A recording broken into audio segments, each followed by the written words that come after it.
ನೋಡ್ತಾ ಇದ್ರೆ BBC news, ನಾನು ಸ್ವಾಗತ್. ಹಾಸನ ಜಿಲ್ಲೆಯ ದಿನದ ಪ್ರಮುಖ ಸುದ್ದಿಗಳ ಕ್ವಿಕ್ ರೌಂಡ್ ಆಫ್ ನಲ್ಲಿ ಮೊದಲದಾಗಿ ಹೆಡ್ಲೈನ್ಸ್.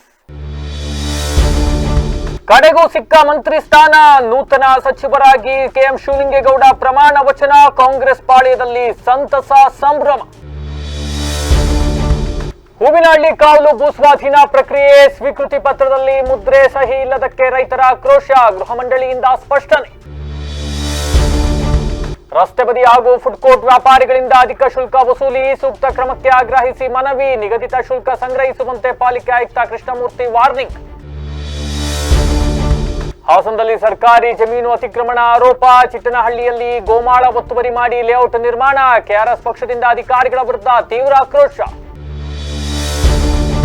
ಕೈಕೊಟ್ಟ ಮುಂಗಾರು, ವಿವಿಧ ಬೆಳೆ ನಾಶ, ಹೇಮಾವತಿ ನಾಲೆಗಳಿಗೆ ತಕ್ಷಣ ನೀರು ಹರಿಸಿ ರೈತರ ಹಿತ ಕಾಪಾಡಿ, ತಾಲೂಕು ಗ್ಯಾರಂಟಿ ಅನುಷ್ಠಾನ ಸಮಿತಿ ಅಧ್ಯಕ್ಷ ಎಚ್ಪಿ ಶ್ರೀಧರ್ ಗೌಡ ಆಗ್ರಹ. ಚೌಲಗೆರೆ ಟೋಲ್ನಲ್ಲಿ ಗೂಂಡಾಗಿರಿ, ಲಾಂಗ್ ಬಂದೂಕು ತೋರಿಸಿ ಸಿಬ್ಬಂದಿಗೆ ಜೀವ ಬೆದರಿಕೆ, ಆತಂಕ ಸೃಷ್ಟಿಸಿದ ದೃಶ್ಯ ಸಿಸಿಟಿವಿಯಲ್ಲಿ ಸೆರೆ.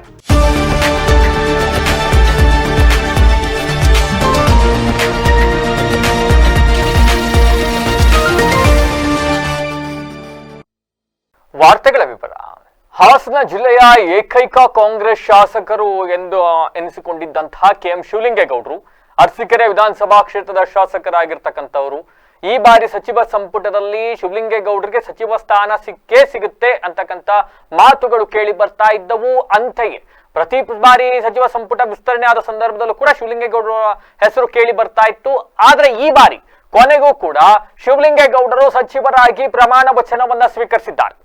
ಬೆಂಗಳೂರಿನಲ್ಲಿ ಇವತ್ತು ಪ್ರಮಾಣ ವಚನವನ್ನ ಸ್ವೀಕರಿಸಿದ ಶಿವಲಿಂಗೇಗೌಡರು ಕುಡಕುಂದಿ ಮಂಜೇಗೌಡ ಶಿವಲಿಂಗೇಗೌಡ ಎಂಬ ಹೆಸರಿನ ನಾನು ಅಂತ ಹೇಳುವ ಮೂಲಕ ತಮ್ಮ ಪ್ರಮಾಣ ವಚನವನ್ನ ಸ್ವೀಕಾರ ಮಾಡಿದ್ರು. ಸತತವಾಗಿ 4 ಬಾರಿ ಶಾಸಕರಾಗಿರ್ತಕ್ಕಂಥ ಶಿವಲಿಂಗೇಗೌಡರು ಸೋಲಿಲ್ಲದ ಸರ್ದಾರ ಅಂತಕ್ಕಂಥನೇ ಹೆಸರುವಾಸಿಯಾಗಿರ್ತಕ್ಕಂಥವರು ಅರಸೀಕೆರೆ ವಿಧಾನಸಭಾ ಕ್ಷೇತ್ರದಲ್ಲಿ. ಈ ಹಿಂದೆ ಜೆಡಿಎಸ್ ನಿಂದ ಶಾಸಕರಾಗ್ತಾ ಇದ್ದಂತ ಶಿವಲಿಂಗೇಗೌಡರು ಈ ಬಾರಿ ಕಾಂಗ್ರೆಸ್ಗೆ ಬಂದಿದ್ರು. ಜೆಡಿಎಸ್ ತೊರೆದು ಕಾಂಗ್ರೆಸ್ಗೆ ಬಂದ್ರು ಕೂಡ ಕ್ಷೇತ್ರದ ಜನ ಶಿವಲಿಂಗೇಗೌಡರ ಕೈ ಹಿಡಿದ್ರು. 4 ಬಾರಿ ನಿರಂತರವಾಗಿ ಶಾಸಕರಾದವರು ಶಿವಲಿಂಗೇಗೌಡರು. ಅಂಡ್ ಮತ್ತೊಂದು ಇತಿಹಾಸ ದಾಖಲೆಯನ್ನ ಬರೆದಿದ್ದಾರೆ ಶಿವಲಿಂಗೇಗೌಡರು. ಗಂಡ್ಸಿ ವಿಧಾನಸಭಾ ಕ್ಷೇತ್ರ ವಿಂಗಡಣೆಯಾಗಿ ಅರಸೀಕೆರೆ ವಿಧಾನಸಭಾ ಕ್ಷೇತ್ರ ಎಂದಾದ ನಂತರ ಸಾಕಷ್ಟು ಮಂದಿಯಲ್ಲಿ ಶಾಸಕರಾಗಿದ್ದಾರೆ. ಆದರೆ ಅರಸೀಕೆರೆ ವಿಧಾನಸಭಾ ಕ್ಷೇತ್ರದಿಂದ ಶಾಸಕರಾದ ಶಿವಲಿಂಗೇಗೌಡರು ಸಚಿವರಾಗಿದ್ದಾರೆ ಈ ಬಾರಿ. ಅಂತ ಅಂದ್ರೆ ಅರಸೀಕೆರೆ ವಿಧಾನಸಭಾ ಕ್ಷೇತ್ರದಿಂದ ಸಚಿವರಾದ ಮೊದಲ ಶಾಸಕರು ಅಂತಕ್ಕಂಥ ಹೆಗ್ಗಳಿಕೆಯು ಕೂಡ ಇದೀಗ ಶಿವಲಿಂಗೇಗೌಡರಿಗೆ ದಕ್ಕಿರ್ತಕ್ಕಂಥದ್ದು. 2018ರಲ್ಲಿ ಸಮ್ಮಿಶ್ರ ಸರ್ಕಾರದಲ್ಲಿ ಎಚ್.ಡಿ. ರೇವಣ್ಣ ಅವರು ಸಚಿವರಾಗಿದ್ದನ್ನ ಹೊರತುಪಡಿಸಿದ್ರೆ ಸ್ಥಳೀಯರು ಮತ್ಯಾರು ಕೂಡ ಸ್ಥಳೀಯರಿಗೆ ಸಚಿವ ಸ್ಥಾನ ಸಿಕ್ಕಿರ್ಲಿಲ್ಲ. ಹೊರ ಜಿಲ್ಲೆಯಿಂದ ಬಂದವರೇ ಹಾಸನದ ಉಸ್ತುವಾರಿ ಸಚಿವರಾಗ್ತಾ ಇದ್ರು. ಆದ್ರೆ 2018 ರೇವಣ್ಣ ಅವರ ಆದ ನಂತರ ಇದೀಗ 8 ವರ್ಷಗಳ ಬಳಿಕ ಕೆಎಂ ಶಿವಲಿಂಗೇಗೌಡರು ಹಾಸನ ಜಿಲ್ಲೆಯ ಏಕೈಕ ಕಾಂಗ್ರೆಸ್ ಶಾಸಕರು, ಸಚಿವ ಸ್ಥಾನ ಸಿಕ್ಕಿರ್ತಕ್ಕಂಥದ್ದು. ಈ ಮೂಲಕ ಬಹುತೇಕ ಆಗಸ್ಟ್ 15ನೇ ತಾರೀಕು ಕೆಎಂ ಶಿವಲಿಂಗೇಗೌಡ್ರೆ ಹಾಸನದ ಜಿಲ್ಲಾ ಕ್ರೀಡಾಂಗಣದಲ್ಲಿ ಧ್ವಜಾರೋಹಣವನ್ನು ಮಾಡ್ತಾರೆ ಉಸ್ತುವಾರಿ ಸಚಿವರಾಗಿ. ಕೆಎಂ ಶಿವಲಿಂಗೇಗೌಡರಿಗೆ ಯಾವ ಖಾತೆ ಸಿಗಬಹುದು ಎಂಬ ಒಂದಿಷ್ಟು ಲೆಕ್ಕಾಚಾರಗಳು ನಡೀತಾ ಇದ್ದಾವೆ. ಅವೆಲ್ಲವೂ ಇನ್ನು ಬಹುತೇಕ ನಾಳೆ ಅಷ್ಟರಲ್ಲ ಅದು ಗೊತ್ತಾಗುತ್ತೆ. ಇವೆಲ್ಲದರ ನಡುವೆ ಹಳ್ಳಿಯ ಹಕ್ಕಿ ಎನ್ನಿಸಿಕೊಂಡವರು, ಸೋಲಿಲ್ಲದ ಸರದಾರ ಎಂದೆನಿಸಿಕೊಂಡವರು, ತಮ್ಮ ಗ್ರಾಮೀಣ ಭಾಷಾ ಶೈಲಿಯಲ್ಲೇ ವಿಧಾನಸೌಧದಲ್ಲಿ ನಿಂತ್ಕೊಂಡು ಇಡೀ ವಿಧಾನಸೌಧ ನಡುಗುವಂತೆ ಭಾಷಣವನ್ನ ಮಾಡೋದ್ರಲ್ಲಿ ಬಹಳ ಎಕ್ಸ್ಪರ್ಟ್ ಆಗಿರ್ತಕ್ಕಂಥ ಶಿವಲಿಂಗೇಗೌಡರು. ಅಂಡ್ ಎಲ್ಲದಕ್ಕಿಂತ ಹೆಚ್ಚಾಗಿ ಕಾಂಗ್ರೆಸ್ ಸರ್ಕಾರದಲ್ಲಿ ಅಭಿವೃದ್ಧಿ ಮಾಡಕ್ ಅನುದಾನ ಸಿಗ್ತಾ ಇಲ್ಲ ಅಂತ ಜನ ಹೇಳ್ತಾ ಇರ್ತಕ್ಕಂಥ ಸಂದರ್ಭದಲ್ಲಿ ಅರಸೀಕೆರೆ ವಿಧಾನಸಭಾ ಕ್ಷೇತ್ರಕ್ಕೆ 100 ಕೋಟಿ ಅನುದಾನವನ್ನ ತಂದಂತ ಹೆಗ್ಗಳಿಕೆ ಕೆಎಂ ಶಿವಲಿಂಗೇಗೌಡರಿಗೆ ದಕ್ಕತ್ತೆ. ಅಂಡ್ ಶಿವಲಿಂಗೇಗೌಡರು ನಾವೆಲ್ಲ ಪ್ರಶ್ನೆ ಮಾಡಿದಾಗ್ಲೂ 1-2 ಬಾರಿ ಹೇಳಿದ್ರು, ನಾನು ಇವತ್ತಿನ ಮಟ್ಟಕ್ಕೆ ಇವತ್ತಿನ ದಿವಸಕ್ಕೆ ನಾನು ಅರಸೀಕೆರೆ ವಿಧಾನಸಭಾ ಕ್ಷೇತ್ರದ ಶಾಸಕ, ಹಿಂಗಾಗಿ ನನ್ನ ಕ್ಷೇತ್ರಕ್ಕೆ ಅನುದಾನ ತರ್ತಾ ಇದ್ದೀನಿ, ನನ್ನ ಸಚಿವರು ಮಾಡಿ ಇಡೀ ಜಿಲ್ಲೆಗೆ ಅನುದಾನ ತರ್ತೀನಿ ಅಂತಕ್ಕಂಥ ಬಹಳ ವ್ಯಾಲಿಡ್ ಪಾಯಿಂಟ್ ಹೇಳ್ತಾ ಇದ್ರು. ನಾನೀಗ ನನ್ನ ಕ್ಷೇತ್ರಕ್ಕೆ ಶಾಸಕರಿ, ನಾನು ನನ್ನ ಕ್ಷೇತ್ರಕ್ಕೆ ಸೀಮಿತ ಆಗಿದ್ದೀನಿ, ಹಾಗಾಗಿ ನನ್ನ ಕ್ಷೇತ್ರಕ್ಕೆ ನಾನು 100 ಕೋಟಿ ಅನುದಾನ ತರೋದ್ರಲ್ಲಿ ಯಶಸ್ವಿಯಾಗಿದ್ದೀನಿ, ನನ್ನ ಜಿಲ್ಲೆಗೆ ಸಚಿವರು ಮಾಡಿ ಇಡೀ ಜಿಲ್ಲೆ ಜವಾಬ್ದಾರಿ ಹೊತ್ಕೊಳ್ತೀನಿ, ಇಡೀ ಜಿಲ್ಲೆ ಅನುದಾನ ತರ್ತೀನಿ ಅಂತಕ್ಕಂಥ ಮಾತನ್ನ ಹೇಳ್ತಾ ಇದ್ರು. ಅಂಡ್ ಶಿವಲಿಂಗೇಗೌಡರಿಗೂ ಬಹಳ ವಿಶ್ವಾಸ ಇತ್ತು, ಈ ಬಾರಿ ನನಗೆ ಸಚಿವ ಸ್ಥಾನ ಸಿಕ್ಕಬಹುದು, ಸಿಗುತ್ತೆ ಅಂತಕ್ಕಂಥದ್ದು. ಯಾಕೆ ಅಂತ ಅಂದ್ರೆ ಜೆಡಿಎಸ್ ನಿಂದ ಸ್ಪರ್ಧೆಗಿಳಿತಾ ಇದ್ದಂತಹ JDS-ನಿಂದ 3 ಬಾರಿ ಶಾಸಕರಾದ ಶಿವಲಿಂಗೇಗೌಡರನ್ನ ಕಳೆದ ವಿಧಾನಸಭಾ ಚುನಾವಣೆ ಸಂದರ್ಭದಲ್ಲಿ ನಿಮಗೆ ಸಚಿವ ಸ್ಥಾನವನ್ನ ಕೊಡ್ತೀವಿ ಅಂತಕ್ಕಂಥ ಪ್ರಾಮಿಸ್ ಮಾಡಿ ಅವರನ್ನ ಪಕ್ಷಕ್ಕೆ ಕರೆದುಕೊಂಡಿದ್ದರಂತೆ. ಇದನ್ನ ಅವರೇ ಸಾಕಷ್ಟು ಬಾರಿ ಹೇಳಿಕೊಂಡಿದ್ದಾರೆ. ಹೀಗಾಗಿ ಈ ಬಾರಿ ಸಚಿವ ಸ್ಥಾನ ಬಹುತೇಕ ಸಿಕ್ಕತ್ ಫಿಕ್ಸ್ ಅಂತ ಹೇಳಲಾಗ್ತಾ ಇತ್ತು. ಅಂತೆಯೇ ಇವತ್ತು 20 ಜನ ನೂತನ ಸಚಿವರಾಗಿ ಏನು ಪ್ರಮಾಣ ವಚನ ಸ್ವೀಕಾರ ಮಾಡಿದ್ದಾರೆ. ಈ ಪೈಕಿ KM ಶಿವಲಿಂಗೇಗೌಡರು ಒಬ್ಬರಾಗಿದ್ದಾರೆ. ಈ ಮೂಲಕ ಹಾಸನ ಜಿಲ್ಲೆಯವರೇ ಆದಂತ ಸ್ಥಳೀಯರಿಗೆ 8 ವರ್ಷಗಳ ಬಳಿಕ ಪ್ರಾತಿನಿಧ್ಯತೆ ಸಿಕ್ಕಿರ್ತಕ್ಕಂಥದ್ದು, ಸಚಿವರಾಗಿರ್ತಕ್ಕಂಥದ್ದು. ಕುಡುಕುಂದಿ ಮಂಜೇಗೌಡ ಶಿವಲಿಂಗೇಗೌಡ ಎಂಬ ಹೆಸರಿನಾದ ನಾನು ಕಾನೂನಿನ ಮೂಲಕ ಸ್ಥಾಪಿತವಾದ ಭಾರತದ ಸಂವಿಧಾನದ ವಿಷಯದಲ್ಲಿ ನಿಜವಾದ ಶ್ರದ್ಧೆ ಮತ್ತು ನಿಷ್ಠೆಯನ್ನು ಹೊಂದಿರುತ್ತೇನೆಂದು, ನಾನು ಭಾರತದ ಸಾರ್ವಭೌಮತ್ವವನ್ನು ಮತ್ತು ಅಖಂಡತೆಯನ್ನು ಎತ್ತಿ ಹಿಡಿಯುತ್ತೇನೆಂದು ಮತ್ತು ಕರ್ನಾಟಕ ರಾಜ್ಯದ ಮಂತ್ರಿಯಾಗಿ ನನ್ನ ಕರ್ತವ್ಯವನ್ನು ಶ್ರದ್ಧಾಪೂರ್ವಕವಾಗಿ ಮತ್ತು ಅಂತಃಕರಣಪೂರ್ವಕವಾಗಿ ನಿರ್ವಹಿಸುತ್ತೇನೆಂದು, ಭಯ ಅಥವಾ ಪಕ್ಷಭೇದವಿಲ್ಲದೆ ರಾಗಭೇದವಿಲ್ಲದೆ ಎಲ್ಲ ಬಗೆಯ ಜನರಿಗೆ ಸಂವಿಧಾನಕ್ಕೆ ಮತ್ತು ಕಾನೂನಿಗೆ ಅನುಸಾರವಾಗಿ ನ್ಯಾಯವಾದದ್ದನ್ನೇ ಮಾಡುತ್ತೇನೆಂದು ದೇವರ ಹೆಸರಿನಲ್ಲಿ ಪ್ರಮಾಣ ಮಾಡುತ್ತೇನೆ. ಶ್ರದ್ಧಾಪೂರ್ವಕವಾಗಿ ಪ್ರತಿಜ್ಞೆ ಮಾಡುತ್ತೇನೆ. ನಾನು ಕುಡುಕುಂದಿ ಮಂಜೇಗೌಡ ಶಿವಲಿಂಗೇಗೌಡ ಎಂಬ ಹೆಸರಿನ ನಾನು ಕರ್ನಾಟಕ ರಾಜ್ಯದ ಮಂತ್ರಿಯಾಗಿ ನನ್ನ ಪರ್ಯಾಲೋಚನೆಗೆ ತರಲಾಗುವ ಅಥವಾ ನನಗೆ ತಿಳಿದು ಬರುವ ಯಾವುದೇ ವಿಷಯವನ್ನು ರಾಜ್ಯದ ಮಂತ್ರಿಯಾಗಿ ನನ್ನ ಕರ್ತವ್ಯಗಳ ಯುಕ್ತ ನಿರ್ವಹಣೆಗೆ ಅಗತ್ಯವಾಗಬಹುದಾದ ಸಂದರ್ಭವಲ್ಲದೆ ಅನ್ಯಥಾ ಯಾರೇ ವ್ಯಕ್ತಿಗೆ ಅಥವಾ ವ್ಯಕ್ತಿಗಳಿಗೆ ಪ್ರತ್ಯಕ್ಷವಾಗಿ ಅಥವಾ ಪರೋಕ್ಷವಾಗಿ ತಿಳಿಸುವುದಿಲ್ಲ ಅಥವಾ ಬಹಿರಂಗಪಡಿಸುವುದಿಲ್ಲ ಎಂದು ದೇವರ ಹೆಸರಿನಲ್ಲಿ ಪ್ರಮಾಣ ಮಾಡುತ್ತೇನೆ.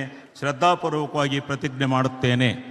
ಹಾಸನ ತಾಲೂಕಿನ ಹೂವಿನಹಳ್ಳಿ ಗಾವಲು ಗ್ರಾಮದಲ್ಲಿ ಕರ್ನಾಟಕ ಗೃಹ ಮಂಡಳಿಯಿಂದ ಕೈಗೊಳ್ಳಲಾಗ್ತಾ ಇರತಕ್ಕಂತ ಭೂಸ್ವಾಧೀನ ಪ್ರಕ್ರಿಯೆಯ ಅಧಿಸೂಚನೆಯ ನಂತರ ರೈತರು ಆಕ್ಷೇಪಣೆ ಸಲ್ಲಿಸುವ ವೇಳೆ ಗೃಹ ಮಂಡಳಿಯಿಂದ ನೀಡ್ತಾ ಇರತಕ್ಕಂತ ಸ್ವೀಕೃತಿ ಪತ್ರದ ಬಗ್ಗೆ ತೀವ್ರ ಆಕ್ರೋಶವನ್ನು ವ್ಯಕ್ತಪಡಿಸಿದ್ದಾರೆ. ಆಕ್ಷೇಪಣೆ ಸಲ್ಲಿಸಿರುವ ಪತ್ರದಲ್ಲಿ ಇಲಾಖೆಯ ಅಧಿಕೃತ ಮುದ್ರೆ ಅಥವಾ ಯಾವುದೇ ಅಧಿಕಾರಿಯ ಸಹಿ ಇಲ್ಲದೆ ಕೇವಲ ರೈತರ ಹೇಳಿಕೆಯನ್ನು ಮಾತ್ರ ದಾಖಲಿಸಿ ಸ್ವೀಕೃತಿ ನೀಡ್ತಾ ಇರತಕ್ಕಂಥದ್ದು ಮುಂದಿನ ಕಾನೂನು ಹೋರಾಟಕ್ಕೆ ತೊಂದರೆಯಾಗಲಿದೆ ಅಂತ ರೈತರು ತಮ್ಮ ಅಸಮಾಧಾನವನ್ನ ಹೊರಹಾಕಿದ್ದಾರೆ. ತಮಗೆ ಅಕ್ಷರ ಜ್ಞಾನ ಕಡಿಮೆ ಇರುವುದರಿಂದ ಅಧಿಕಾರಿಗಳೇ ಅಗತ್ಯ ಮಾಹಿತಿ ನೀಡಿ ಸ್ವಾಧೀನ ಪ್ರಕ್ರಿಯೆಯ ಸಂಪೂರ್ಣ ವಿವರ ಹಾಗೂ ಸೂಕ್ತ ದಾಖಲಾತಿಯನ್ನ ಒದಗಿಸಬೇಕೆಂದು ರೈತರು ಒತ್ತಾಯಿಸ್ತಾ ಇದ್ದಾರೆ. ಇನ್ನು ಅಷ್ಟೇ ಅಲ್ಲದೆ ಈ ಭೂಮಿ ಬಿಟ್ಟರೆ ನಮಗೆ ಬೇರೆ ಯಾವುದೇ ಭೂಮಿ ಪರ್ಯಾಯ ಇಲ್ಲ. ಸರ್ಕಾರ ಸೂಕ್ತ ರೀತಿಯಲ್ಲಿ ನಮ್ಮ ಆಕ್ಷೇಪಣೆಯನ್ನ ಗಣನೆಗೆ ತೆಗೆದುಕೊಳ್ಳಬೇಕು ಅಂತ ಹೇಳಿದ್ದಾರೆ. ಇನ್ನು ಈ ಕುರಿತು ಪ್ರತಿಕ್ರಿಯಿಸಿರ್ತಕ್ಕಂಥ ಗೃಹ ಮಂಡಳಿ ವಿಶೇಷ ಭೂಸ್ವಾಧೀನಾಧಿಕಾರಿಗಳು ಕೂಡ ಮಾತನಾಡಿದ್ದಾರೆ. ರೈತರ ಎಲ್ಲಾ ಗೊಂದಲಗಳಿಗೂ ಕೂಡ ತೆರೆ ಎಳೆಯಲಾಗಿದ್ದು ರೈತರಿಂದ ಬರುವ ಆಕ್ಷೇಪಣೆಯನ್ನ ಸ್ವೀಕರಿಸಿ ಮುಂದಿನ ಕ್ರಮಕ್ಕಾಗಿ ಸರ್ಕಾರದ ಗಮನಕ್ಕೆ ಇದನ್ನು ತರಲಾಗುವುದು ಅಂತ ಸ್ಪಷ್ಟನೆಯನ್ನ ನೀಡಿದ್ದಾರೆ. ನಮಗೆ ಸರಿಯಾಗಿ ಮಾಹಿತಿ ಕೊಡಿ ಅಂದ್ರೆ ಮಾಹಿತಿ ಕೊಡ್ತಾ ಇಲ್ಲ, ನಮಗೆ ಕೊಡ್ತಾ ಇಲ್ಲ. ಬರೀ ನಾವು ಸೈನ್ ಹಾಕೊಟ್ಟಿದೀವಿ, ಅವ್ರ ಸೈನ್ ಹಾಕೊಡ್ಬಾರ್ದು ನಮ್ಗೆ. ನೀವು ಬಂದಿದ್ದೀರಾ, ನೀವು ಒಪ್ಪಿಗೆ ಕೊಟ್ಟಿದ್ದೀರಾ, ನೀವು ಕೊಡಕಲ್ಲ ಅಂತ ಹೇಳ್ತಾ ಇದ್ದೀರಾ ಅಂತ ನೀವು ಸೈನ್ ಕೊಡಿ ಅಂದ್ರೆ ಕೊಡ್ತಾ ಇಲ್ಲ. ಯಾಕೆ ಕೊಡ್ತಾ ಇಲ್ಲ? ಉದ್ದು ಜಮೀನು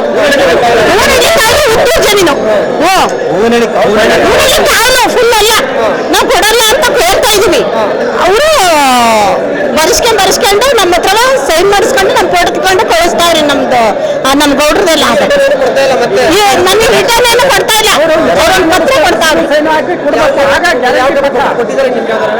ನಮ್ಗೆ ಸಿಗ್ನೇಚರ್ ಸೀಲು ಬರಬೇಕು. ಯಾರು ವಿಚಾರಣೆ ಮಾಡಿದ್ದಾರೆ ಅವ್ರ ಅಧಿಕಾರಿಗಳು ಸೀಲು ಸಿಗ್ನೇಚರ್ ಊನಲ್ಲಿ ಕೌಲು ಸರ ನಂಬರು ಊನಲ್ಲಿ ಕೌಲು ಜಮೀನು ಭೂಸ್ವಾಧೀನ ಕಾಯಿರೋದು ಅದನ್ನ ಈಗ ಅಟ್ಯಾಚ್ಮೆಂಟ್ ಕೊಟ್ಟಿದ್ದಾರೆ. ಅದಕ್ಕೆ ನಮ್ಮ ಸೈನ್ ತಗೋತಾವ್ರೆ, ವಿಚಾರಣೆ ತಗೊಂಡು ನಮ್ಮ ಸೈನ್ ತಗೋತಾವ್ರೆ.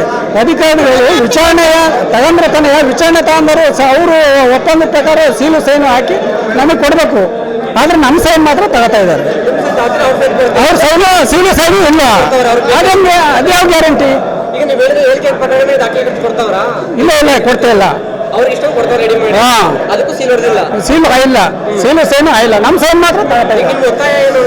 ನಾವು ಕೊಡಲ್ಲ ಅಂತ, ನಾವು ಜಮೀನು ಕೊಡಲ್ಲ ಅಂತ. ನಾವು ರೈತರು ದನ ಪ್ರತಿಯೊಂದು ಇಟ್ಕೊಂಡವ್ರೆ ಎಲ್ಲವ ಏನು 10-15 ಎಕರೆ ಇಟ್ಕೊಂಡಿಲ್ಲ ಜಮೀನ ಎಲ್ಲ 10 ದನ ಉನಳ್ಳಿ ಕಾಲಲ್ಲಿ 494 ಎಕರೆ ಜಮೀನ ಭೂ ಸ್ವಾಧೀನ ಪ್ರಕ್ರಿಯೆ ಮಾಡ್ತಿದ್ದಾರೆ. ಅದರಲ್ಲಿ ನಮಗೆ ಕಾಲಂ 15/2ರಲ್ಲಿ 15/1 ಕಳಿಸಿದ್ವಿ ನೋಟಿಸು. ಅದಕ್ಕೆ ನಾವು ರಿಟರ್ನ್ ಆನ್ಸರ್ ಕೊಟ್ಟಿದ್ದು. 15/2ಕ್ಕೆ ಇವತ್ತು ಮಾಹಿತಿ ತಗೊಳ್ಳೋದಕ್ಕೆ ಬಂದಿದ್ದಾರೆ, ಕೇಳಿದ್ರು, ಅದಕ್ಕೆ ಇಲ್ಲಿಗೆ ಬಂದಿದ್ದೀವಿ. ಆಮೇಲೆ ಇದನ್ನ ನಾವು ಈಗ ಕೊಡಲ್ಲ ಅಂತ ನಾವು ವಿರೋಧ ಮಾಡಿದ್ದೀವಿ. ಅದಕ್ಕೆ ಅವರು ಅಕ್ನಾಲೆಜ್ಮೆಂಟ್ ಕೊಟ್ಟಿದ್ದಾರೆ. ನಾವು ಕೊಡಲ್ಲ ಅಂದಿದ್ದಕ್ಕೆ ಅದಕ್ಕೆ ಏನಪ್ಪ ಅಂದರೆ ಅವರು ಬರೀ ನಮ್ಮ ಹತ್ರ ಸೈನ್ ಹಾಕಿಸ್ಕೊಂಡಿದ್ದಾರೆ. ಅವ್ರ ಕಡೆಯಿಂದ ನಮಗೆ ಸೀಲು ಮತ್ತು ಸೈನು ಏನೂ ಹಾಕ್ಕೊಟ್ಟಿಲ್ಲ.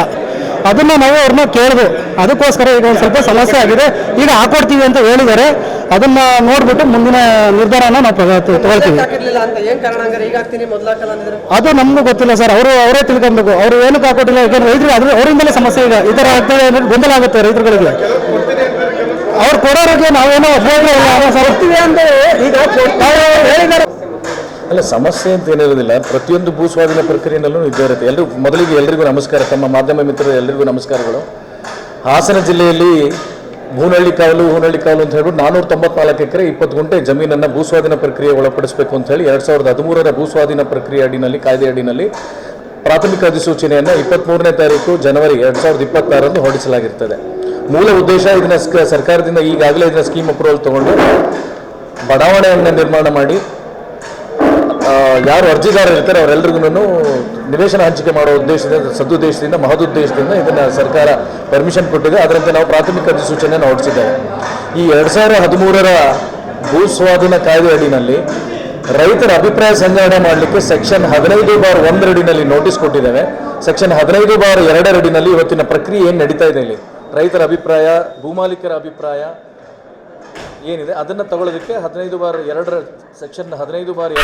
ಹಾಸನ ಮಹಾನಗರ ಪಾಲಿಕೆ ವ್ಯಾಪ್ತಿಯಲ್ಲಿ ರಸ್ತೆ ಬದಿ ಹಾಗೂ ಫುಡ್ ಕೋರ್ಟ್ ವ್ಯಾಪಾರಿಗಳಿಂದ ಅನಧಿಕೃತವಾಗಿ ಮತ್ತೆ ಕಾನೂನು ಬಾಹಿರವಾಗಿ ಹೆಚ್ಚಿನ ಶುಲ್ಕವನ್ನ ವಸೂಲಿ ಮಾಡಲಾಗ್ತಾ ಇದೆ ಅಂತ ಆರೋಪಿಸಿ ವ್ಯಾಪಾರಿಗಳು ಇವತ್ತು ಮಹಾನಗರ ಪಾಲಿಕೆ ಆಯುಕ್ತರಾದ ಕೃಷ್ಣಮೂರ್ತಿ ಅವರಿಗೆ ಅಗತ್ಯ ಕ್ರಮ ಕೈಗೊಳ್ಳುವಂತೆ ಮನವಿಯನ್ನ ಸಲ್ಲಿಸಿದ್ದಾರೆ. ಪಾಲಿಕೆಯಿಂದ ದಿನಕ್ಕೆ 50 ರೂಪಾಯಿ ಶುಲ್ಕವನ್ನ ನಿಗದಿಪಡಿಸಿದ್ರು ಕೂಡ ಟೆಂಡರ್ದಾರರು 70 ರೂಪಾಯಿ ವಸೂಲಿಯನ್ನ ಮಾಡ್ತಾ ಇದ್ದಾರಂತೆ. ಹಣ ಸಂಗ್ರಹಣೆಗೆ ಯಾವುದೇ ರಶೀತಿಯನ್ನ ನೀಡ್ತಾ ಇಲ್ಲ ಅಂತ ವ್ಯಾಪಾರಿಗಳು ಆಕ್ರೋಶವನ್ನ ವ್ಯಕ್ತಪಡಿಸಿದ್ದಾರೆ. ಇನ್ನು ಈ ಕುರಿತು ಪ್ರತಿಕ್ರಿಯಿಸಿದ ಆಯುಕ್ತರು ಅಧಿಕ ಶುಲ್ಕ ವಸೂಲಿ ಹಾಗೂ ರಶೀತಿ ನೀಡುವವರ ಬಗ್ಗೆ ದೂರು ಬಂದಿದ್ದು ಈಗಾಗಲೇ ಟೆಂಡರ್ದಾರರಿಗೆ ಎಚ್ಚರಿಕೆಯನ್ನ ನೀಡಿ ಸರಿಯಾಗಿ ರಶೀತಿಯನ್ನ ನೀಡುವಂತೆ ಸೂಚನೆಯನ್ನು ನೀಡಲಾಗಿದೆ. ಮುಂದಿನ ದಿನಗಳಲ್ಲಿ ಇಂತಹ ಘಟನೆಗಳು ಮರುಕಳಿಸಿದ್ರೆ ಕಟ್ಟುನಿಟ್ಟಿನ ಕ್ರಮ ಕೈಗೊಳ್ಳಲಾಗುವುದು ಅಂತಕ್ಕಂಥ ಎಚ್ಚರಿಕೆಯನ್ನ ನೀಡಿದ್ದಾರೆ. ಇನ್ನು ಈ ಪ್ರತಿಭಟನೆಯಲ್ಲಿ ಎಂಜಿ ರಸ್ತೆಯ ಭಗತ್ ಸಿಂಗ್ ಫುಡ್ ಕೋರ್ಟ್ ಹಾಗೂ ವಿವಿಧ ರಸ್ತೆಯ ಬೀದಿ ಬದಿ ವ್ಯಾಪಾರಿಗಳು ಹಾಜರಿದ್ದರು.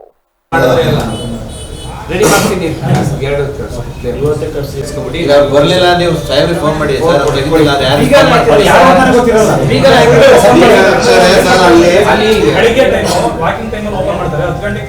ಅಲ್ಲ, ಬೇರೆ ಟಾಯ್ಲೆಟ್ ಎಲ್ಲೂ ಮಾಡಕ್ ಆಗಲ್ಲ.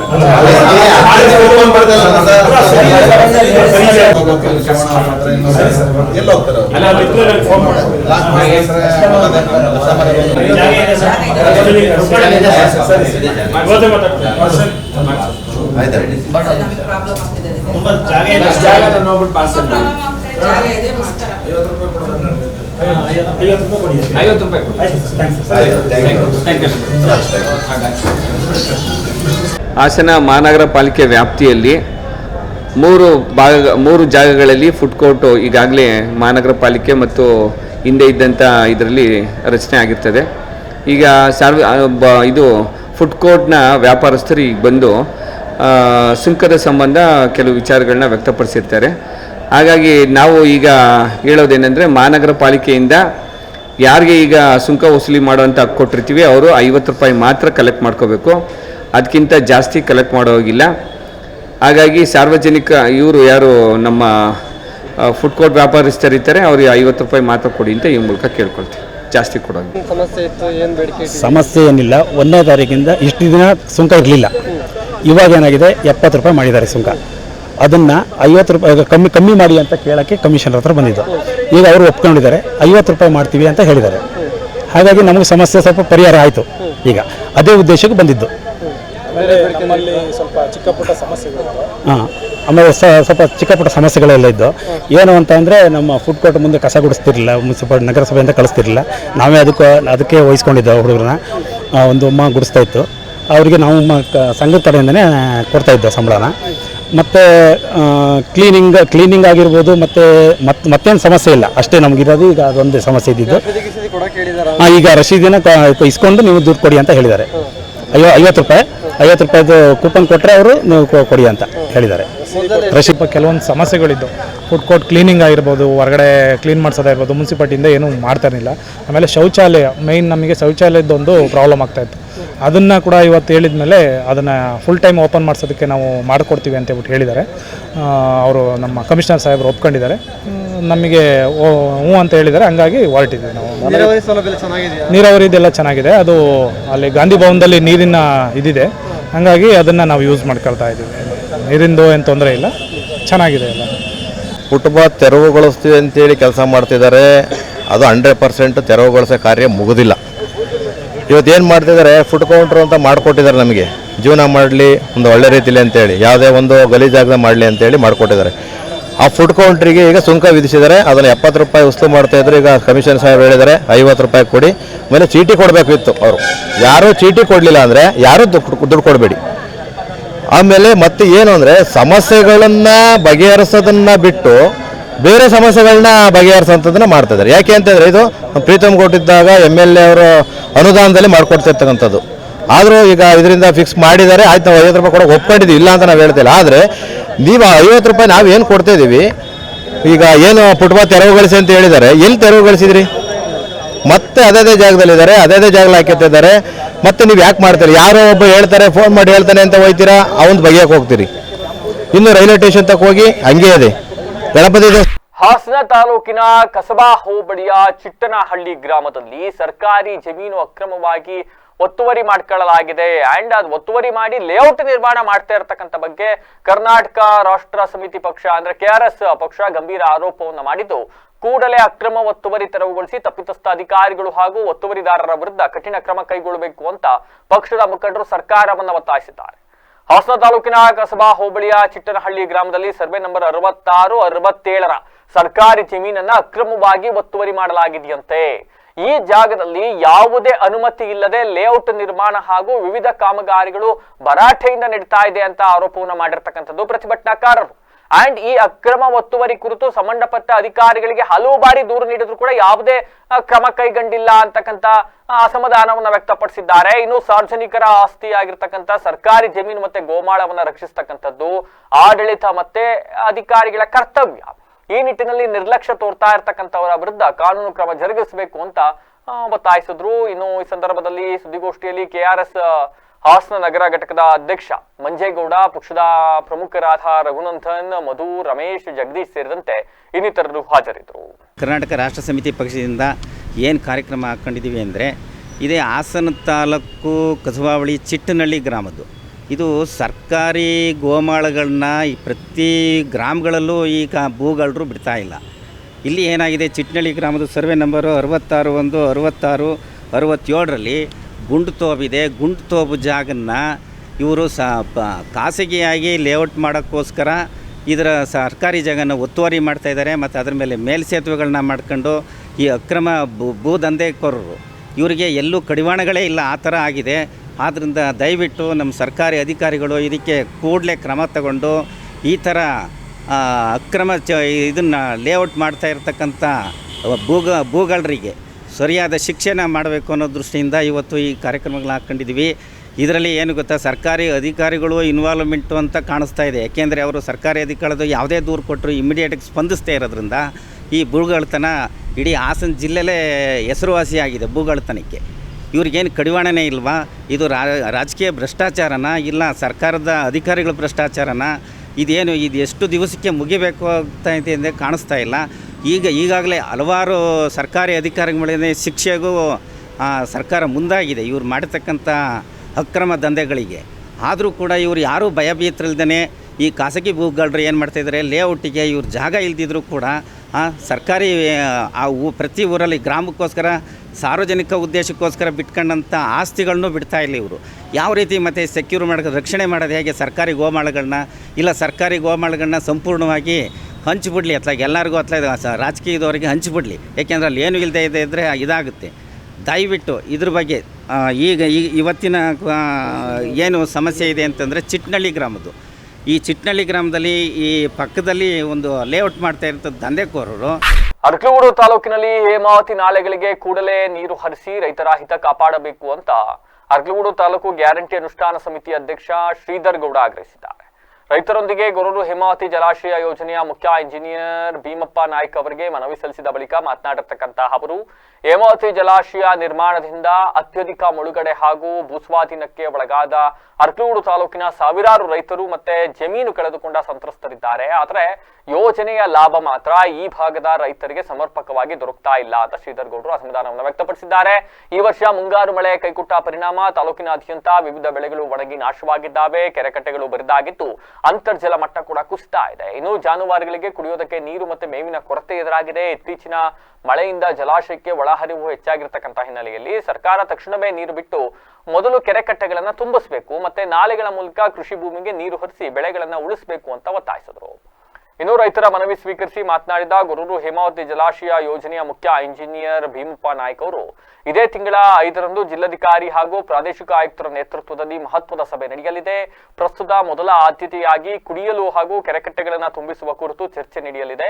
ಜಲಾಶಯಕ್ಕೆ ಹೆಚ್ಚಿನ ನೀರು ಸಂಗ್ರಹವಾದರೆ ಬೆಳೆಗಳಿಗೆ ನೀರು ಹರಿಸುವ ಬಗ್ಗೆ ಪ್ರಾದೇಶಿಕ ಆಯುಕ್ತರ ಅಧಿಕಾರ ವ್ಯಾಪ್ತಿಯಲ್ಲಿ ನಿರ್ಧಾರ ಕೈಗೊಳ್ಳಲಾಗುತ್ತೆ. ರೈತರ ಮನವಿಯನ್ನ ಸಭೆಯಲ್ಲಿ ಪ್ರಸ್ತಾಪಿಸಿ ಅಗತ್ಯ ಕ್ರಮ ಕೈಗೊಳ್ಳಲಾಗುವುದು ಅಂತಕ್ಕಂಥ ಭರವಸೆಯನ್ನು ನೀಡಿದೆ. ಮುಖಂಡರಾದ ಸೋಮಶೇಖರ್, ದಶರಥ್, ಮಾದೇಶ್, ಗುರು, ಹೂವಣ್ಣ ಸೇರಿದಂತೆ ಅನೇಕ ರೈತರು ಹಾಜರಿದ್ದರು. ನಮ್ಮ ತಾಲೂಕಿನಲ್ಲಿ ಡ್ಯಾಮ್ ಇರೋದ್ರಿಂದ ಸರ್ ನಮಗೆ ಇನ್ನ ಈ ವರ್ಷ ಮಳೆ ಕಡಿಮೆ ಇದೆ ಒಪ್ಕೊಳ್ತೀವಿ. ಬಟ್ ಬರೋ ವರ್ಷಗಳಲ್ಲಿ ಡ್ಯಾಮ್ ತುಂಬಿದಂತ ಸಂದರ್ಭಗಳಲ್ಲಿ ನಮ್ಮ ತಾಲೂಕಿಗೆ 2 ಬೆಳೆಗೆ ಅವಕಾಶ ಕೊಡಬೇಕು ಸರ್ ನೀವು ದಯಮಾಡಿ. ಯಾಕೆ ಅಂತಂದ್ರೆ ಡ್ಯಾಮ್ ಇರೋದೇ ನಮ್ಮ ತಾಲೂಕಲ್ಲಿ, ಜೊತೆಗೆ ಭೂಮಿ ಕಳ್ಕೊಂಡಿರ್ತಕ್ಕಂಥವ್ರು ನಮ್ಮ ತಾಲೂಕಿನವರು. ಇನ್ನೂ ಎಷ್ಟೋ ಜನ ನಿರಾಶ್ರಿತರಾಗಿದ್ದಾರೆ, ಇನ್ನೂ ಅವ್ರಿಗೆ ಭೂಮಿ ಸೆಟಲ್ಮೆಂಟ್ಗಳಾಗಿಲ್ಲ, ಒದ್ದಾಡ್ತಾ ಇದ್ದಾರೆ. ಅಂತ ಪರಿಸ್ಥಿತಿ ಒಳಗಡೆ ನಮ್ಮ ತಾಲೂಕಿಗೆ 2 ಬೆಳೆಗೆ ಅವಕಾಶ ಮಾಡ್ಕೊಡ್ಲೇಬೇಕು ಸರ್. ಹಿಂದೆ ಏನಿತ್ತು ಅದು ನನಗೆ ಗೊತ್ತಿಲ್ಲ ಸರ್, ಬಟ್ ಇನ್ನು ಮುಂದಕ್ಕೆ ನಮ್ಮ ಹೋರಾಟ ಇದೊಂದು ಇದ್ದೇ ಇರ್ತದೆ ಸರ್. 2 ಬೆಳೆಗೆ ಅವಕಾಶ ಕೊಡಬೇಕು. ಈ ಹೇಮಾವತಿ ನದಿ ನೀರು ನಮ್ಮ ತಾಲೂಕಿರ್ತಕ್ಕಂಥ ಡ್ಯಾಮ್ ಇದು, ಭೂಮಿ ಕಳ್ಕೊಂಡಿರ್ತಕ್ಕಂಥವ್ರು ನಾವು. ಹಂಗಾಗಿ ಇನ್ನು ಮುಂದಿನ ವರ್ಷಗಳಲ್ಲಿ ಸರ್ 2 ಬೆಳೆಗೆ ಅವಕಾಶ ಕೊಡ್ಲೇಬೇಕು ನೀವು ದಯಮಾಡಿ. ಇದು ನಂದೊಂದು ನಮ್ಮ ತಾಲೂಕಿನ ಎಲ್ಲ ರೈತ ವರ್ಗದ ಪರವಾಗಿ ನನ್ನ ಮನವಿ. ದಯಮಾಡಿ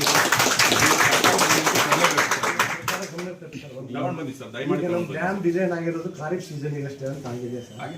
ಜಡಿ ನೀರು ನಮ್ಮಲ್ಲಿಲ್ಲ. ಹೇಮಾವತಿ ಡ್ಯಾಮ್ಗೆ ನಾವು ಬೇಸಿಗೆ ಬೆಳೆಗೆ ನೀರು ಕೊಡಬೇಕಂತ ಕ್ಷೇತ್ರದ ರೈತರು ಬಂದು ನಮಗೇನು ಮನವಿ ಕೊಟ್ಟಿದ್ದಾರೆ. ಈ ಮನವಿಯನ್ನು ನಾನು ಸ್ವೀಕರಿಸಿದ್ದೀನಿ. ಅವರ ಡಿಮ್ಯಾಂಡ್ ನಾನು ಈಗ ಕುಡಿಯುವ ನೀರು ಮತ್ತು ಕೆರೆ ಕಟ್ಟೆಗಳನ್ನು ತುಂಬಿಸೋದು ಹಾಗೂ ನಮಗೆ ನೀರಾವರಿಗೆ ನೀರು ಬಿಡ್ರಿ ಅಂತ ಇವತ್ತು ಮನವಿ ಮಾಡಿಕೊಂಡಿದ್ದಾರೆ. ಈ ಕುರಿತು ಈಗ ಹಿಂದೆ ನಮ್ಮ ವಿಪತ್ತು ನಿರ್ವಹಣಾ ಸಭೆಯಲ್ಲಿ ಮಾನ್ಯ ಜಿಲ್ಲಾಧಿಕಾರಿಗಳು ನಮ್ಮ ಹಾಸನ ಜಿಲ್ಲಾ ವ್ಯಾಪ್ತಿಯಲ್ಲಿ ಎಲ್ಲ ಶಾಸಕರ ಒಂದು ಸಭೆಯನ್ನು ಮಾಡಬೇಕು ಅಂತೇಳಿ ತೀರ್ಮಾನ ಮಾಡಿ 5ನೇ ತಾರೀಕು ಇಟ್ಕೊಂಡಿದ್ದೀವಿ. ಅಲ್ಲಿ ಎಲ್ಲ ಜನಪ್ರತಿನಿಧಿ ಶಾಸಕರು ಏನು ನಮ್ಮ ಸಲಹೆ ಸೂಚನೆಗಳು ಕೊಡ್ತಾರೆ. ಆ್ಯಕ್ಚುಲಿ ಇದುವರೆಗೆ ನಮ್ಮ ನೀರು ಬಿಡುವುದ ಒಂದು ಅಧಿಕಾರ ನಮ್ಮ ಪ್ರಾದೇಶಿಕ ಆಯುಕ್ತರಿಗೆ ಇರೋದರಿಂದ ಅವರ ಗಮನಕ್ಕೆ ತರ್ತೀವಿ. ಮತ್ತು ಜೊತೆಗೆ ಇದು ಅವ್ರ ಗಮನಕ್ಕೆ ತಂದು ಮುಂದೆ ನಾವು ಈ ಕ್ರಮವನ್ನು ತಗೊಳ್ತೀವಿ. ಅದೇ ಜೊತೆಗೆ ನಮಗೆ ಹೆಚ್ಚಿನ ನೀರು ನಮ್ಮ ಜಲಾಶಯಕ್ಕೆ ಬಂತು ಅಂತಂದರೆ ಅದಕ್ಕೂ ICC ನಮ್ಮ ಜಿಲ್ಲಾ ಉಸ್ತುವಾರಿ ಮಂತ್ರಿಗಳ ನೇತೃತ್ವದಲ್ಲಿ ಒಂದು ICC ಮೀಟಿಂಗ್ ಮಾಡ್ತೀವಿ. ಆ ಮೀಟಿಂಗಲ್ಲಿ ನಾವು ಬೆಳೆಗಳಿಗೆ ನೀರು ಹರಿಸುವ ಕುರಿತು ತೀರ್ಮಾನವನ್ನು. ಮುಂಗಾರು ಮಳೆ ಕೈಕೊಟ್ಟ ಹಿನ್ನೆಲೆಯಲ್ಲಿ ಇವತ್ತು ನಮ್ಮ ತಾಲೂಕಿನ ರೈತರು ಬೆಳೆದಂಥ ಬೆಳೆ ಸಂಪೂರ್ಣವಾಗಿ ನಾಶವಾಗಿರ್ತಕ್ಕಂಥದ್ದನ್ನು ನಾವೆಲ್ಲ ಕೂಡ ಕಾಣ್ತಾ ಇದ್ದೀವಿ. ಅದ್ರ ಜೊತೆಗೆ ಇವತ್ತು ಕೆರೆ ಕಟ್ಟೆಗಳೆಲ್ಲ ಕೂಡ ಒಣಗಿ ಹೋಗಿ ಅಂತರ್ಜಲ ಕೂಡ ಬತ್ತಿ ಹೋಗಿರೋದನ್ನ ಇಂತಹ ಒಂದು ಪರಿಸ್ಥಿತಿಯನ್ನು ನಾವೆಲ್ಲ ಕೂಡ ಕಾಣ್ತಾ ಇರ್ತಕ್ಕಂಥದ್ದು. ಈ ಒಂದು ನಿಟ್ಟಿನಲ್ಲಿ ಇತ್ತೀಚಿನ ದಿನಗಳಲ್ಲಿ ಸ್ವಲ್ಪ ಪ್ರಮಾಣದ ಮಳೆ ಆಗ್ತಾ ಇರ್ತಕ್ಕಂಥದ್ದು ಸ್ವಲ್ಪ ಹರ್ಷದಾಯಕವಾದಂಥ ವಿಚಾರ. ಹಾಗಾಗಿ ಇವತ್ತು ನಮ್ಮ ಸಕಲೇಶ್ಪುರ ಆಗ್ಬೋದು, ಚಿಕ್ಕಮಗಳೂರು ಭಾಗ ಮತ್ತು ಕೊಡಗು ಭಾಗದಲ್ಲಿ ಸ್ವಲ್ಪ ಮಟ್ಟಿನ ಮಳೆ ಬೀಳ್ತಾ ಇರೋದ್ರಿಂದ ನಮ್ಮ ನಮ್ಮ ಹೇಮಾವತಿ ಡ್ಯಾಮ್ಗಾಗಿರ್ಬೋದು, ಹಾರಂಗಿ ಡ್ಯಾಮ್ಗೆ ಸ್ವಲ್ಪ ಪ್ರಮಾಣದಲ್ಲಿ ಒಳಹರಿವು ಹೆಚ್ಚಿಗೆ ಆಗಿದೆ. ಡ್ಯಾಮ್ಗೆ ನೀರು ಬರ್ತಾ ಇರೋದ್ರಿಂದ ನಾವು ಇವತ್ತು ನಮ್ಮ ಅರಕಲಗೂಡು ವಿಧಾನಸಭಾ ಕ್ಷೇತ್ರದ ರೈತರ ಪರವಾದಂಥ ಒಂದು ಮನವಿಯನ್ನು ಸಲ್ಲಿಸಲಿಕ್ಕೆ ಅಂತ ಹೇಳಿ ಬಂದಂಥದ್ದು. ಈಗ ಏನು ಕೆರೆ ಕಟ್ಟೆಗಳು ನೀರಿಲ್ದೇನೆ ಬತ್ತಿ ಹೋಗ್ತಿದ್ದಾವೆ ಅವುಗಳಿಗೆ ಈ ಹಾಸನ ಜಿಲ್ಲೆಯ ಆಲೂರು ಸಮೀಪದ ಚೌಲಗೆರೆ ಟೋಲ್ ಸಾಕಷ್ಟು ಕಾರಣಗಳಿಗೆ ಆಗಿಂದಾಗ್ಲೇ ಸುದ್ದಿ ಆಗ್ತಲೇ ಇರುತ್ತೆ. ಇನ್ನು ಟೋಲ್ ಶುಲ್ಕ ಪಾವತಿ ವಿಚಾರವಾಗಿ ಕಾರ್ನಲ್ಲಿ ಬಂದಿದ್ದ ಯುವಕರ ಗುಂಪು ಹಾಗೂ ಟೋಲ್ ಸಿಬ್ಬಂದಿ ನಡುವೆ ಗಂಭೀರ ವಾಗ್ವಾದ ನಡೆದಿದ್ದು ಸಿಬ್ಬಂದಿಗೆ ಲಾಂಗ್ ಹಾಗೂ ಬಂದೂಕು ಪ್ರದರ್ಶಿಸಿ ಬೆದರಿಕೆ ಆಗಿರ್ತಕ್ಕಂಥ ಘಟನೆ ವರದಿಯಾಗಿದೆ. ಕಾರ್ನಲ್ಲಿ ಬಂದಿದ್ದ ಯುವಕರ ಗುಂಪು ಹಾಗೂ ಟೋಲ್ ಸಿಬ್ಬಂದಿ ನಡುವೆ ಟೋಲ್ ಪಾವತಿ ಸಂಬಂಧ ಮಾತುಕತೆ ವಾಗ್ವಾದಕ್ಕೆ ತಿರುಗಿದೆ. ವಾಗ್ವಾದ ತೀವ್ರಗೊಂಡ ವೇಳೆ ಕಾರ್ನಲ್ಲಿದ್ದ ಕೆಲವರು ಲಾಂಗ್ ಹಾಗೂ ಬಂದೂಕಿನಿಂದ ನಾವೆಲ್ಲನೂ ಪ್ರದರ್ಶನ ಮಾಡಿದ್ದಾರಂತೆ. ಟೋಲ್ ಸಿಬ್ಬಂದಿಗೆ ಜೀವ ಬೆದರಿಕೆ ಹಾಕಿದ್ದಾರೆ ಅಂತ ಆರೋಪಿಸಲಾಗಿದೆ. ಹಾಡು ಹಗಲೇ ಈ ದುರ್ಘಟನೆ ಏನ್ ಸಂಭವಿಸಿದೆ ಇದರ ಸಂಪೂರ್ಣ ದೃಶ್ಯಾವಳಿಗಳು ಟೋಲ್ ಗೇಟ್ನ ಸಿಸಿಟಿವಿ ಕ್ಯಾಮೆರಾದಲ್ಲಿ ಸೆರೆಯಾಗಿದ್ದಾವೆ. ಪ್ರಸ್ತುತ ಈ ವಿಡಿಯೋ ಸಾಮಾಜಿಕ ಜಾಲತಾಣಗಳಲ್ಲಿ ಬಹಳ ವೈರಲ್ ಆಗಿದೆ. ದಿನನಿತ್ಯ ಲಕ್ಷಾಂತರ ವಾಹನಗಳು ಸಂಚರಿಸುವ ಹೆದ್ದಾರಿಯ ಟೋಲ್ ಗೇಟ್ನಲ್ಲೇ ಈ ರೀತಿ ದುಷ್ಕೃತ್ಯ ನಡೆದಿರತಕ್ಕಂಥದ್ದು ಟೋಲ್ ಸಿಬ್ಬಂದಿ ಹಾಗೂ ಸಾರ್ವಜನಿಕರಲ್ಲಿ ತೀವ್ರ ಆತಂಕ ಮತ್ತೆ ಭಯದ ವಾತಾವರಣ ಸೃಷ್ಟಿಯಾಗಿದೆ ಅಂತ ಹೇಳಲಾಗಿದೆ. ಟೋಲ್ ಸಿಬ್ಬಂದಿಯ ಚೌಲಗೆರೆ ಗೇಟ್ ಟೋಲ್ ಸಿಬ್ಬಂದಿಗಳ ಆಟಾಟೋಪಗಳನ್ನ ನಾನು ಸಾಕಷ್ಟು ವಿಡಿಯೋಗಳಲ್ಲಿ ನೋಡಿದ್ದೀನಿ. ಸಾಕಷ್ಟು ದೂರುಗಳು ಕೂಡ ನನಗೆ ಬರ್ತಾ ಇರ್ತವೆ. ಏನು ಜೀವ ಭಯ ಪಡ್ತಕ್ಕಂಥವ್ರು ಯಾರು ಅಲ್ಲಿಲ್ಲ, ಎಲ್ಲ ಹೆದರ್ಸವ್ರೆ. ಯಾರು ಹೆದರ್ಕೊಳ್ತಾರೆ ಅಂದ್ರೆ ಬಹಳ ಹೆದರ್ಸ್ತಕ್ಕಂಥ ಕೆಲಸವನ್ನು ಮಾಡ್ತಾರೆ. ಒಂದಿಷ್ಟು ಜನನ ಅದಕ್ಕೆ ಅಂತಾನೆ ನೇಮಕ ಮಾಡಿ ಇಟ್ಕೊಂಡಿದ್ದಾರೆ. ದಿನನಿತ್ಯ ಇವ್ರು ಹೆದರ್ಸ್ತಾ ಇದ್ರು. ಇವ್ರು ಯಾರ ನಿಮ್ಮ ಸೂರಿಂಗ್ಗೆ ಟಾರ್ಚು ಅಂತ ಬಂದು ಅವ್ರನ್ನ ಹೆದರ್ಸಿದ್ದಾರೆ ಅಷ್ಟೇ ಈ ಪ್ರಕರಣದಲ್ಲಿ. ಬಟ್ ಆದ್ರೂ ಕೂಡ ಅದು ಕಾನೂನು ಬಾಹಿರ, ಅವ್ರ ವಿರುದ್ಧ ಕ್ರಮ ತಗೊಬೇಕು ಅಂತ ಒತ್ತಾಯಿಸಿದ್ದಾರೆ.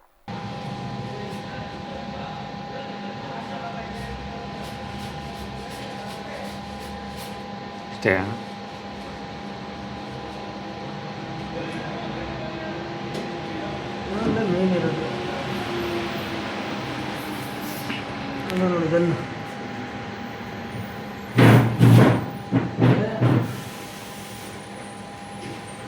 ಝೂಮ್ ಮಾಡೋಕ್ಕಾಗಲ್ಲ ಸರ್ ಅಷ್ಟೇ.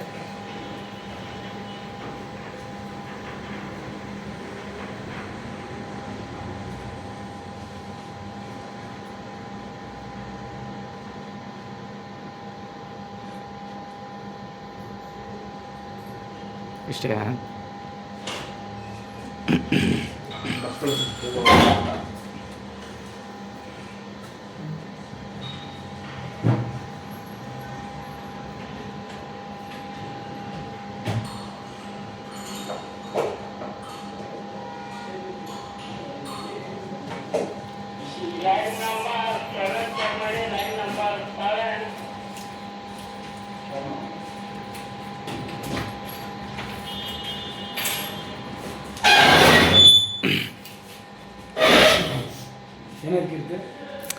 ಬೆಳಗ್ಗೆ ಗಲಾಟೆ ಅಂತ ಹಾಂ ಅದ್ಯಾವ ತುಕಾಲಿಕೆ ಅಂತ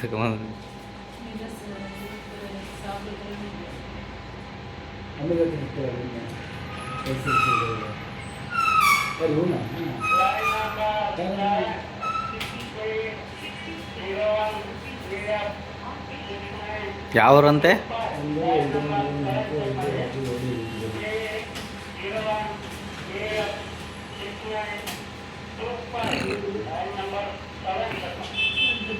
ಈಗ ಮತ್ತೊಮ್ಮೆ ಹೆಡ್ಲೈನ್ಸ್. ಕಡೆಗೂ ಸಿಕ್ಕ ಮಂತ್ರಿ ಸ್ಥಾನ. ನೂತನ ಸಚಿವರಾಗಿ ಕೆಎಂ ಶಿವಲಿಂಗೇಗೌಡ ಪ್ರಮಾಣ ವಚನ. ಕಾಂಗ್ರೆಸ್ ಪಾಳ್ಯದಲ್ಲಿ ಸಂತಸ ಸಂಭ್ರಮ. ಹೂವಿನಹಳ್ಳಿ ಕಾವಲು ಭೂಸ್ವಾಧೀನ ಪ್ರಕ್ರಿಯೆ ಸ್ವೀಕೃತಿ ಪತ್ರದಲ್ಲಿ ಮುದ್ರೆ ಸಹಿ ಇಲ್ಲದಕ್ಕೆ ರೈತರ ಆಕ್ರೋಶ. ಗೃಹ ಮಂಡಳಿಯಿಂದ ಸ್ಪಷ್ಟನೆ. ರಸ್ತೆ ಬದಿ ಹಾಗೂ ಫುಡ್ ಕೋರ್ಟ್ ವ್ಯಾಪಾರಿಗಳಿಂದ ಅಧಿಕ ಶುಲ್ಕ ವಸೂಲಿ. ಸೂಕ್ತ ಕ್ರಮಕ್ಕೆ ಆಗ್ರಹಿಸಿ ಮನವಿ. ನಿಗದಿತ ಶುಲ್ಕ ಸಂಗ್ರಹಿಸುವಂತೆ ಪಾಲಿಕೆ ಆಯುಕ್ತ ಕೃಷ್ಣಮೂರ್ತಿ ವಾರ್ನಿಂಗ್. ಹಾಸನದಲ್ಲಿ ಸರ್ಕಾರಿ ಜಮೀನು ಅತಿಕ್ರಮಣ ಆರೋಪ. ಚಿಟ್ಟನಹಳ್ಳಿಯಲ್ಲಿ ಗೋಮಾಳ ಒತ್ತುವರಿ ಮಾಡಿ ಲೇಔಟ್ ನಿರ್ಮಾಣ. ಕೆಆರ್ಎಸ್ ಪಕ್ಷದಿಂದ ಅಧಿಕಾರಿಗಳ ವಿರುದ್ಧ ತೀವ್ರ ಆಕ್ರೋಶ. ಕೈಕೊಟ್ಟ ಮುಂಗಾರು, ವಿವಿಧ ಬೆಳೆ ನಾಶ. ಹೇಮಾವತಿ ನಾಲೆಗಳಿಗೆ ತಕ್ಷಣ ನೀರು ಹರಿಸಿ ರೈತರ ಹಿತ ಕಾಪಾಡಿ. ತಾಲೂಕು ಗ್ಯಾರಂಟಿ ಅನುಷ್ಠಾನ ಸಮಿತಿ ಅಧ್ಯಕ್ಷ ಎಚ್ಪಿ ಶ್ರೀಧರ್ ಗೌಡ ಆಗ್ರಹ. ಚೌಲಗೆರೆ ಟೋಲ್ನಲ್ಲಿ ಗೂಂಡಾಗಿರಿ. ಲಾಂಗ್ ಬಂದೂಕು ತೋರಿಸಿ ಸಿಬ್ಬಂದಿಗೆ ಜೀವ ಬೆದರಿಕೆ. ಆತಂಕ ಸೃಷ್ಟಿಸಿದ ದೃಶ್ಯ ಸಿಸಿಟಿವಿಯಲ್ಲಿ ಸೆರೆ. ಇದಾಗಿ ಸುತ್ತಿನ ವಿಶೇಷ. ನಿರಂತರ ಸುದ್ದಿಗಾಗಿ ನೋಡ್ತಾ ಇರಿ ವಿಬಿಸಿ ಟಿವಿ, ಸತ್ಯದ ಕಡೆ ನಮ್ಮ ನಡೆ.